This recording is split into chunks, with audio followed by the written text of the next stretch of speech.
তো hey guys, আশা করছি তোমরা সকলেই খুবই ভালো আছো। আজকের ভিডিওর টপিকটা হচ্ছে ভালোবাসার কাছে কি তোমরা হেরে যাচ্ছেন।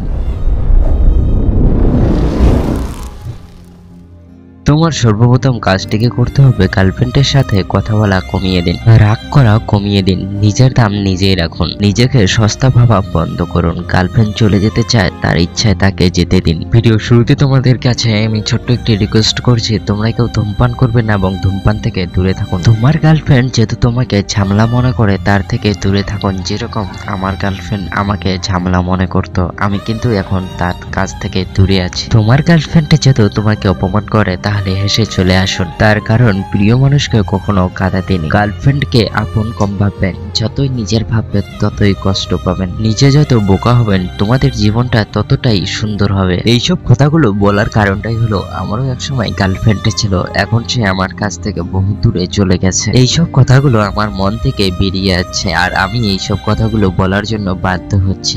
এখন বুঝতে পারছি যে প্রিয় মানুষটা না থাকায় কতটা কষ্ট পেতে। কোনোদিন তো না খেয়ে সারা দিন রাত চলে যায়, আবার কোনোদিন তো নেশা করেই সারা দিন রাত চলে যায়, এটাই বাস্তব। আমি কোনোদিন ভাবিনি যে ও আমার কাছ থেকে দূরে চলে যাবে। এখন বুঝতে পারছি যে আমি মাঝরাতের চোখের জলও মিথ্যা হয় না। প্রতিটা ছেলেমেয়ের জীবনে খারাপ সময় আসা খুবই দরকার, তার কারণ খারাপ সময়ে নিজেকে চেনা যায় এবং মানুষকেও চেনা যায়। আবার বেশি করে নিজের ভুলগুলো বা ভুল সম্পর্কগুলোকে বোঝা যায়। প্রিয় মানুষটা থাকলে জীবনে চলার পথটা দেখা যায়, আর প্রিয় মানুষটা যেহেতু ছেড়ে চলে যায়, তাহলে হয়তো নিজের ঠিকানায় চেঞ্জ হয়ে যায়। বিশ্বাসটা এমন একটা জিনিস যা আমার গার্লফ্রেন্ড কোনোদিনও রাখতে পারেনি, আর অপেক্ষাও সে থাকতে পারেনি। জীবনে কি শান্তি চান, তাহলে ফ্যামিলির কথাটুকু শুনুন আর টাকার পিছনে ছুটুন। আমার গার্লফ্রেন্ডের উপর আমি অনেকটাই জেদ করতাম, তাকে আমি এটা করতে দিতাম না, ওটা করতে দিতাম না, সেই জায়গায় যেও না, সেই কথাটা শোনো না, ভালো করে চলো। আমি সবসময় তাকে এইরকম করে টর্চার করতো। ওকে আমি কেঁদেও বুঝিয়েছিলাম, ভালো করেই বুঝিয়েছিলাম, সবার শেষে পা